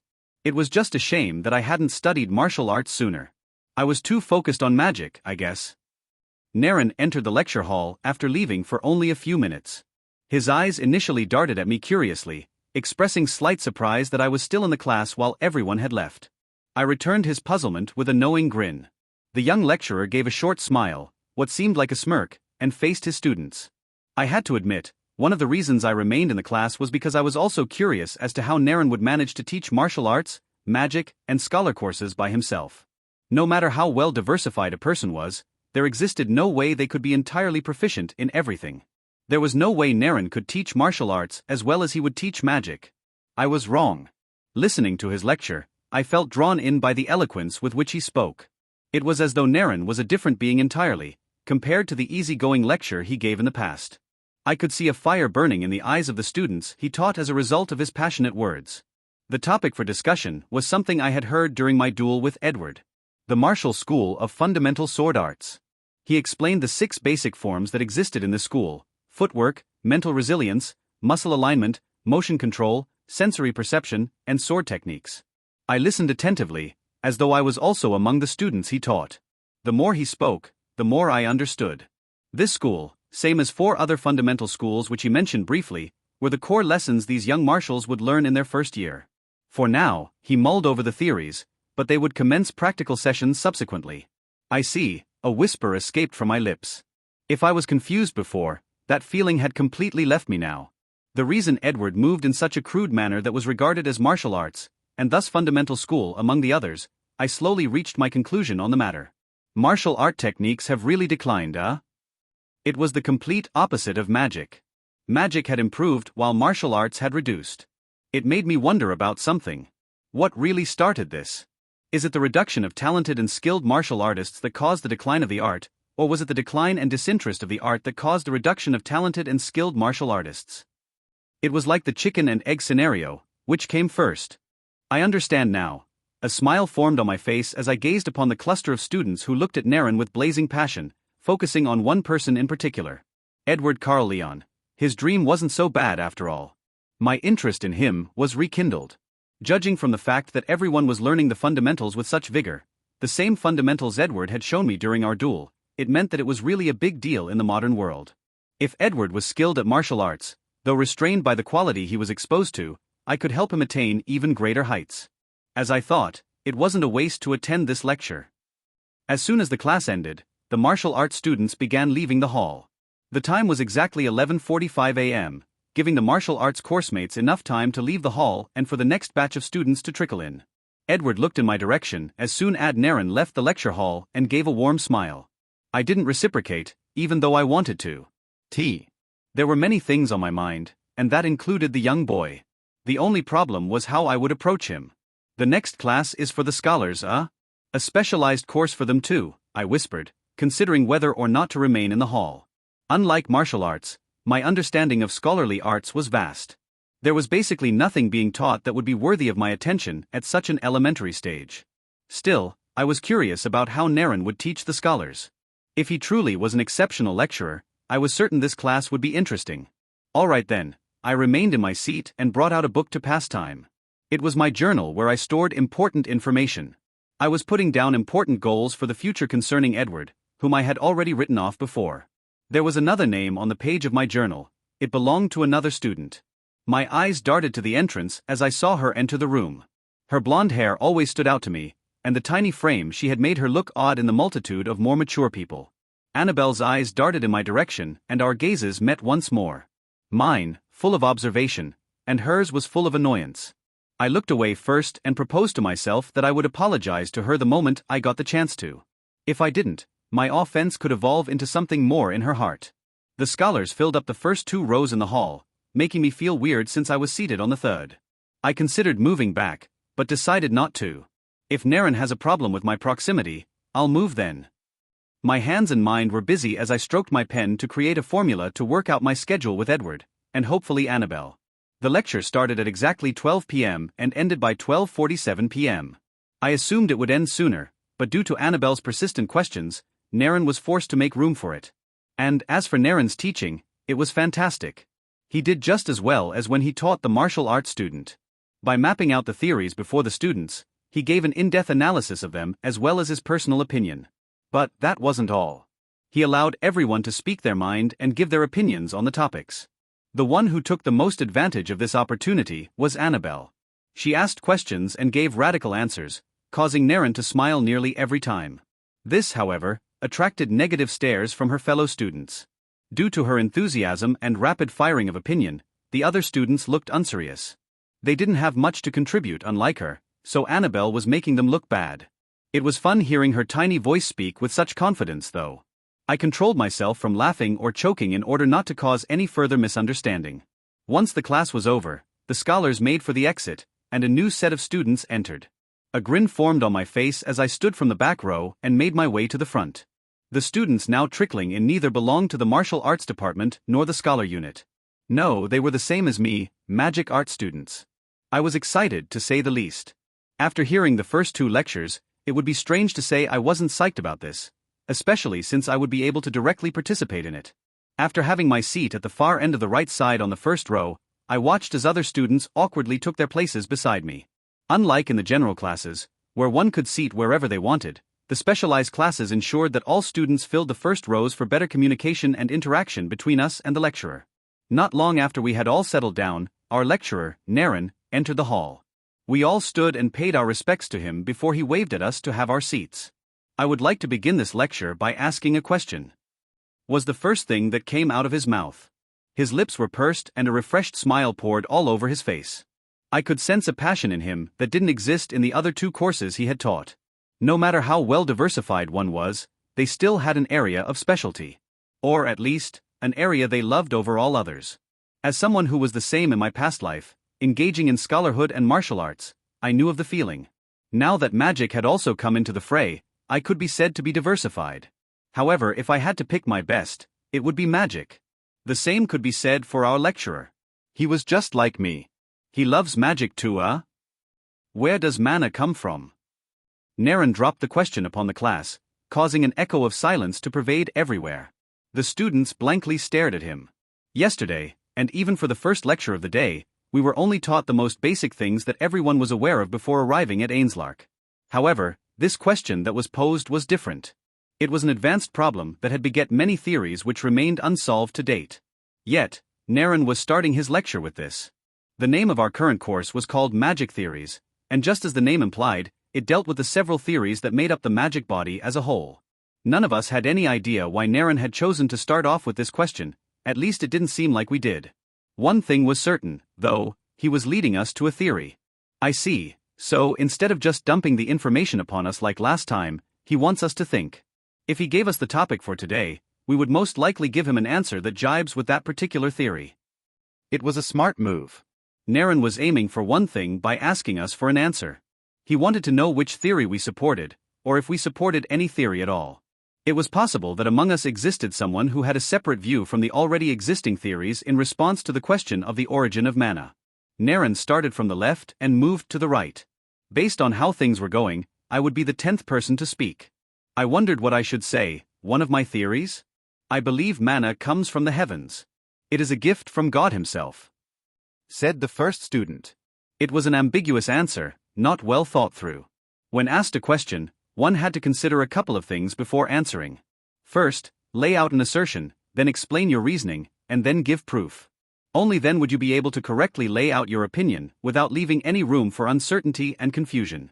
What the boy said lacked no substance. It was like he just recited one of the theories he heard. And this didn't just apply to him. One after the other, the students spoke. All of them were the same, either agreeing with each other or giving another lame answer. It didn't take very long before my turn came to speak. Where does mana come from, I smiled, while rising to my feet. Everyone's eyes were fixed on me, I could tell. The students, even lecturer, wanted to know what the one who got perfect scores in both theory and practical exams thought. Permit me to reply to your question with an inquisition. Do you mean the mana that dwells within our bodies from when we are born?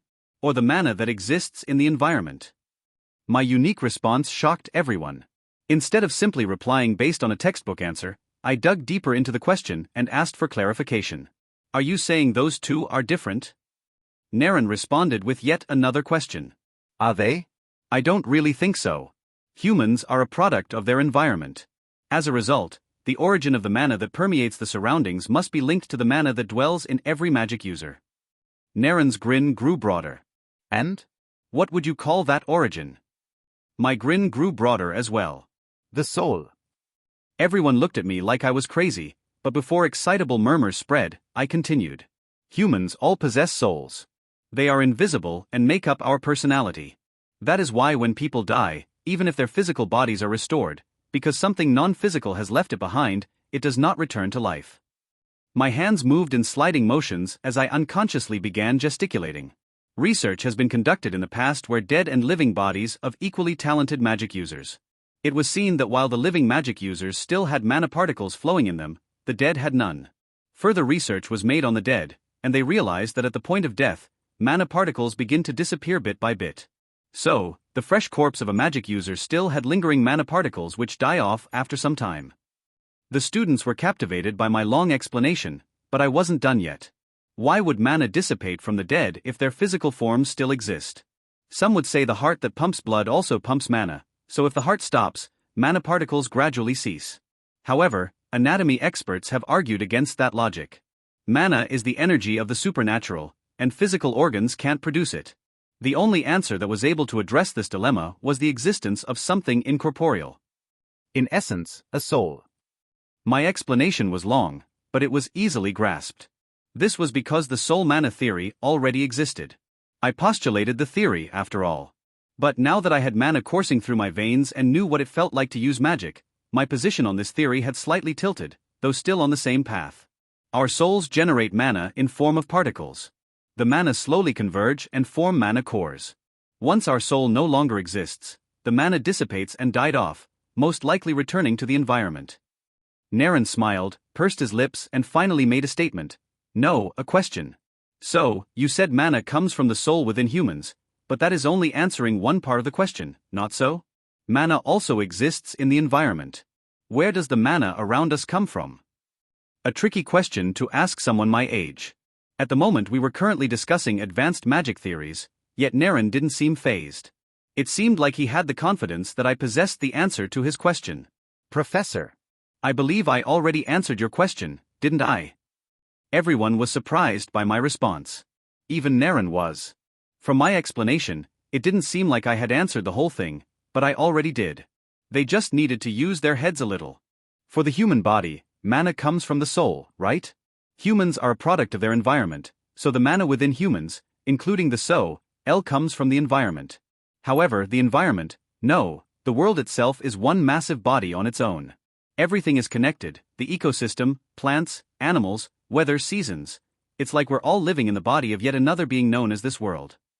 As I spoke, Naren began to understand where I was going.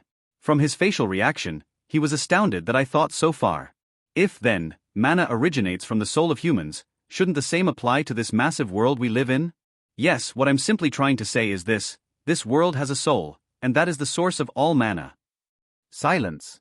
Pure silence radiated around me as I finished giving my answer. The students looked surprised and confused about what to do. Should they applaud me for my immensely complex answer, or jeer at me for saying something so out of the norm? Naren also didn't say anything. He just kept looking at me with a twinkle of amazement in his eyes. I felt uncomfortable on my feet, so I bowed my head and returned to my seat. I see, was all the lecturer could mutter before looking at the final student who would speak. As expected, he also followed the same path as the other students, blankly asserting without any basis. By the time he finished giving his answer, the boy sat down and made an awkward look. Compared to the particularly compelling speech I made, his was so underwhelming. From the cold, stagnant air in the room, everyone could tell that this was an anticlimactic ending. Good. You've all spoken. Naren smiled as he left the lectern and moved closer to our desks. We were only 11, after all. You've all given what I will assume to be answers based on your personal opinion. However, this question remains one of the unsolved ones in the history and continued existence of magic. Now closer to us, his students, Naren's eyes could capture everyone's movements, and I could see his gaze shifting to me every once in a while. The one who is acclaimed to have gotten the closest to the answer is the great sage Lewis Griffith. He postulated, as one of you mentioned, the mana soul theory. I stifled a smile. The only reason his theory isn't accepted as the final law concerning the origin of mana is due to the fact that great sage Lewis Griffith was inept, so arguments rose concerning the validity of his statement.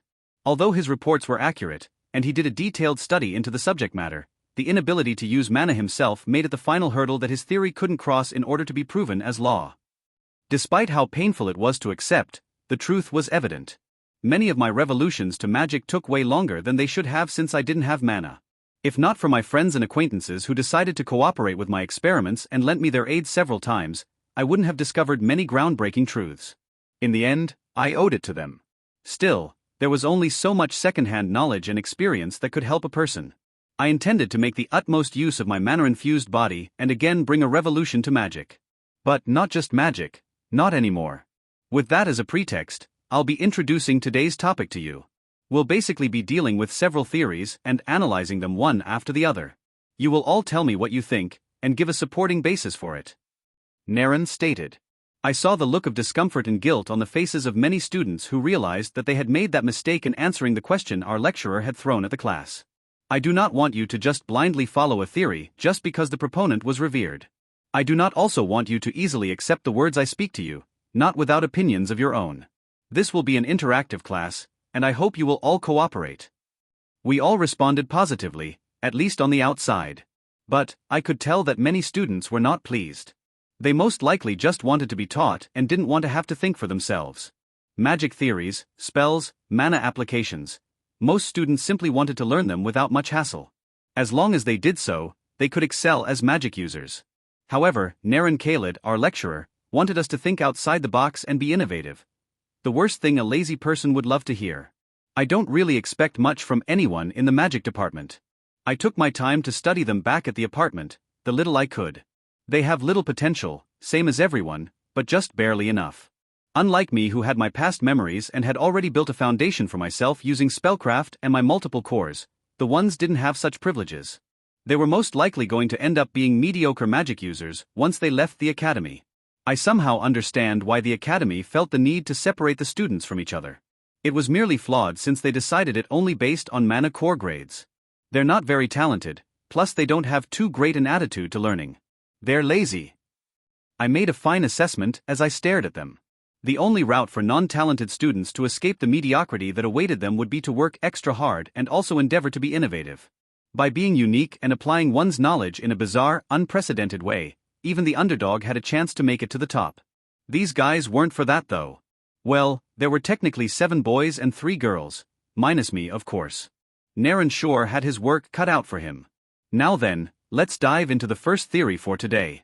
It is the lecture ended on a happy note, and just as Naren was about to leave the hall, I heard his voice. Jared Leonard, a word? My ears prickled the moment he said this, and I faced him nearly instantly. Cocking my head to the side a little, my face showed puzzlement, genuine puzzlement. Still, what kind of student would ignore the call of his lecturer? I stood from my seat and left the lecture hall with Naren Khalid while the others remained glued to their seats. I could see them all curiously staring at me though, all drawing conclusions in their mind. There were 2 major possibilities. One would be that I was out of line when I spoke. My tone could have been rude, or I may have generally overstepped the lecturer's intentions by going further than what was fitting for the class at that exact moment. The second would be that Naren Khalid was actually impressed with my answer and wanted to further discuss it. I hoped it was the latter since my opinion of him would drop if it was the former. There was no way he could reprimand me if he intended for the class to be interactive, in the first instance. I merely spoke my mind, same as the others. That was fair enough. We moved out of the lecture hall, and Naren took me past the yard, in the direction of the staff office, basically a 2-minute walk from the lecture hall. I followed him, trailing a step behind him patiently, while still making sure I was by his side, and not directly facing his back. That was quite the impressive theory you gave there, Jared. I was impressed. Naren finally broke the silence. It was as though he read my mind and decided to give me a straight answer concerning which of the possibilities would play out when he called me. This put me more at ease and I smiled softly. Thank you, Professor Naren Khalid. I formally replied. Please call me Naren. Professor Naren at most. He chuckled slightly. All right, Naren. I'll take you at your offer.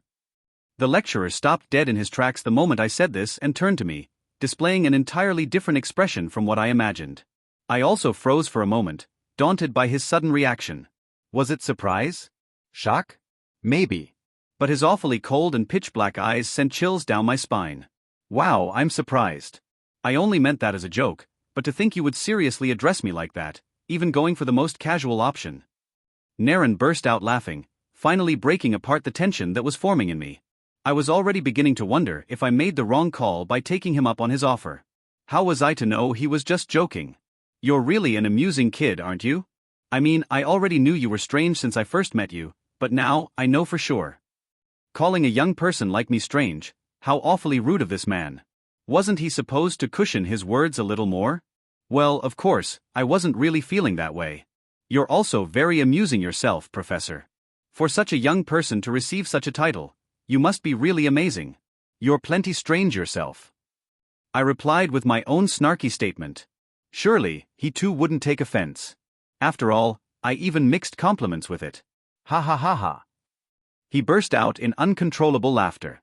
Ha, as I expected. You're very amusing. Well, I'm not as amazing as you think, though. He grinned. The usually cold and stoic man, who finally displayed good teaching ethics today, and was now showing me an overly bright side I hadn't seen before, how very weird. The sharp turn in his personality was puzzling, but I wasn't going to delve into it at the moment.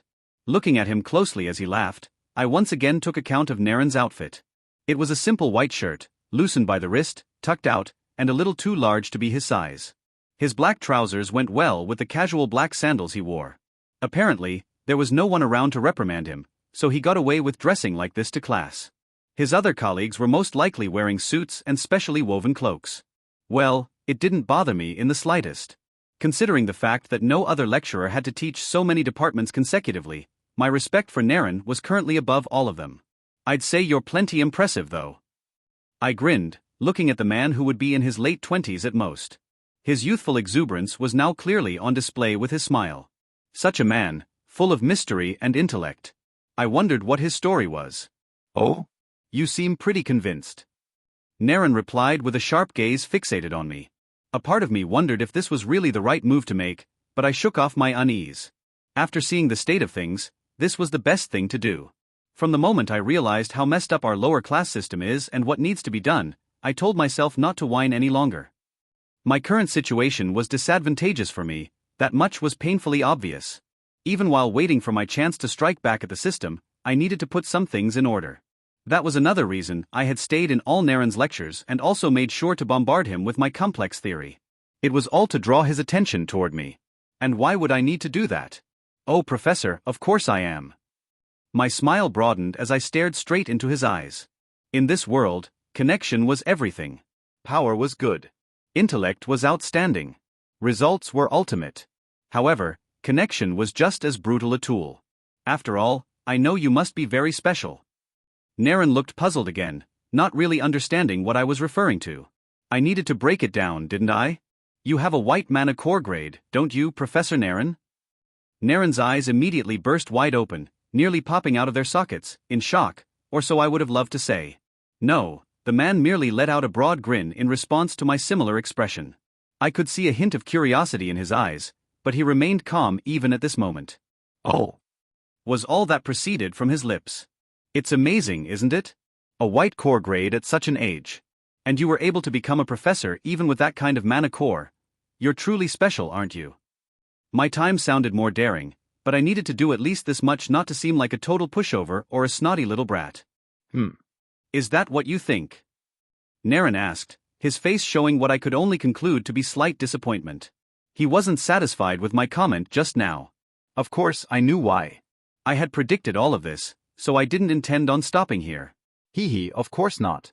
That's what a normal person would say. Disqualifying a person who has a white mana core shouldn't be what I, someone with the very same grade, should be resorting to.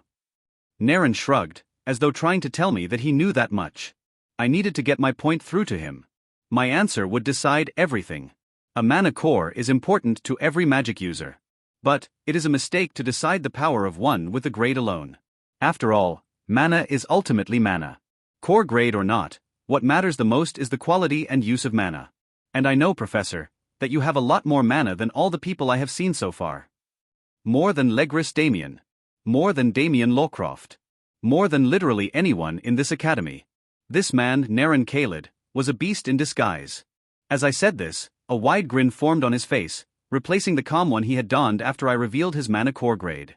What are you trying to say, kid? I just had to come out and say it then. You only possess a white core grade, yet you're more powerful than most of the others here. Your teaching skills are amazing, and you have deeply piqued my interest. While I don't know how you managed to get so strong using only the base core as a foundation and nothing more, I have to say, Professor Naren Khalid, I am very interested in your person. Yes, I just had to tell him what I wanted. Please take me in as your apprentice, and teach me. Silence. No one said anything after I made this statement. Naren and I only stared hard at each other. This uncomfortable decorum seemed to last forever as I wondered what his answer would be. An apprentice was simply one whom a senior chose to personally train. In Ainslark Academy, lecturers were allowed to take a single disciple. Of course, that meant there would be a lot of competition among students to attract the attention of the most prestigious lecturer. This also applied to the lectures, as they would all compete to secure the most promising student. This system was implemented to improve the performance on both ends. Also, since apprenticeship was outside the normal school curriculum, lecturers weren't allowed to show preferential treatment to their disciples within the classroom or in any academic activities. Still, the mere privilege of having one as a mentor made the difference between those who did and those who didn't. I would very much prefer to be in the former. It certainly wasn't impossible for a lecturer to choose me as his disciple, but the chances were slim. That was why I had to add more value to myself by drawing more attention to my abilities. Still, the issue of a white mana core grade would drive almost all of them away. My initial goal was Legris Damien, but he was out of my reach at the moment. Even if he had an interest in me, it was too forward of me to think he would actually go as far as making me his apprentice. At the present moment, only one was qualified to guide me and also serve as my connection to the system. Naren Khalid. It's a good thing I was able to sense his mana core. I smiled in relief. There would be no prejudice since we both had white cores. After watching him teach, I had no doubt about his abilities in that area, and he seemed quite powerful based on his mana quantity and concentration alone. He fulfilled all my conditions, the only problem was, did I fulfill all of his? I see, Naren murmured, breaking the long-held silence between me and him. He stroked his bald chin, looking at me with his pitch-black eyes. I couldn't tell if he was being condescending, wary, or curious. I honestly wasn't expecting this. It's quite early, isn't it? Naren was right. This was merely the second day of lectures, and I was already asking to be his apprentice. There hadn't been enough time to fully grasp both our worth. Of course, I already knew he had extremely high value as both a magic user and teacher. The problem was with him. Usually, lectures observe the students for a while and then decide on who to choose. He must be referring to that. The problem was uncertainty, and time. The early bird gets the worm, no? I believe I have judged your worth to be top-tier, lecturer. You're more than skilled enough to be my master. I smiled with a twinkle in my eyes. Naren sighed and patted me on my shoulder. You're quite the kid, I'll give you that. To be honest, I would like to say yes. My expectations plummeted instantly and my expression dropped. But it's too early, Jared. In fact, at the moment, I'm too occupied to deal with having an apprentice. I had to swallow his words and agree with him. As one who taught so many students back-to-back, it wasn't easy for him. I had just seen how he taught, not losing vigor in any of his lectures. Asking him to teach me would only be adding to his workload. You proffered an interesting theory, and you've caught my attention, I'll admit that much. But it's not enough to motivate me yet. I'll need more than that to say yes and become your master. I clenched my teeth. Even after all I had shown, it still wasn't enough for an immediate answer. Of course, I had realized this. I just had hoped that there could a sliver of a chance where he would accept my request. I understand. Well then, what would be enough? My eyes lit up with a new passion, unwilling to be fazed by Naren's rejection. The older man's eyes sparkled the moment I said this. I needed to prove myself as soon as possible. With so many things to do, I couldn't delay my apprenticeship. I wanted to at least reach the level of an advanced mage before leaving this institute after my 3 years here. There was no way I could dawdle. The familiar selection ceremony. No, let's not go with that, Naren muttered, half talking to himself. The ceremony was in a month's time. That was bearable. I could delay my plans with Naren for that long. How about the interclass exchange? Yeah, that'll work. My eyes bulged the moment he said that. The exchange was in 3 months. 1 month was bearable, but in 3 months, so much would have happened. It was far too long. But that is dash I tried protesting. Well, that's my condition. If you feel you can't do it, that's fine. Naren smiled broadly, most likely happy to see me flustered for the first time in our short exchange. TSK. I nearly clicked my tongue in frustration. Naren was being unreasonable, well, to me. For other students, this would have been an even deal. But I needed to get way stronger before the exchange, which meant I needed his tutelage. Without his guidance, it would be very difficult to achieve the state I wanted before then. Well, lecturers were fond of giving hurdles to students who wanted to be their apprentices, so I had to accept this one as well. However, Well, I can't argue with you. But Professor, is this really the best move? I asked. You want me to give an acceptable performance during the exchange, right? Aren't you worried that other lecturers will set their eyes on me and approach me? If superior lecturers make me tempting offers, I may rethink becoming your apprentice, you know? Just as lecturers could only have one apprentice, apprentices could only have one master as well. If multiple lecturers had their eyes on one student, that student had the right to choose who he wanted to go with. There was no way I wouldn't garner attention during the exchange. If that happened, I could have other lecturers who were willing to be my master. Well, the possibility exists. Naren shrugged a little, then gave me the most confident statement I had ever heard him say. It would be your mistake, though. He could have meant a lot with what he said, but I chose to interpret it in the most literal way. His eyes told me he wasn't bluffing, and I could feel it resonate within me. There's no lecturer superior to me that will approach you. That was what Naren Khalid was implying. We'll see. I returned his confidence with mine as well. Looks like it's agreed then.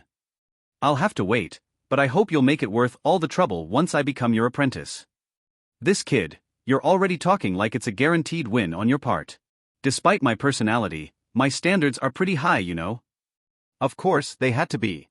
If they weren't, I wouldn't have approached him in the first place. However, it didn't matter how high his standards were. I intended to trump everything. No matter how high your expectations peak, it doesn't matter. I plan to come out top in the exchange. That's more than enough. Naren appeared a little phased, the most flustered I had seen him so far. He quickly reverted to his usual demeanor. That's ambitious, maybe a but conceited. Of course, anyone would think that. A lower class, white core grade student thought he could get the first position in the interclass exchange. How absurd could that be? But if you manage to get that high, I promise to be your master. No, not just that. I'll fulfill any one of your requests. I nodded, happy he hadn't entirely written off my declaration. Usually, even if a student passed the hurdle set before him by the lecturer he wished to be his master, the lecturer could still refuse the apprenticeship. However, now that Naren had promised, he would be held bound by his word. There was also his promise of fulfilling one of my requests. Of course, it was implied that the request had to be in his capacity, but it still was a big deal. I already knew what I would ask for. Sounds fair enough. I look forward to BZZZZRRRNNNNGGGGG. A buzzing, ringing sound abruptly interrupted my moment with Naren. For a moment, I was dazed and frankly a little irritated by the sound, until I realized that it was coming from the man I was speaking to, his pocket to be precise. Ah, looks like we've spent quite a bit of time here already. It's nearly time for your next lecture. Naren mumbled, looking at the pocket watch he pulled out of his pocket. Time flies when having fun, also when speaking to one's lecturer. The latter was due to experience. I didn't know we had taken so long in discourse. Welp, it was worth it though.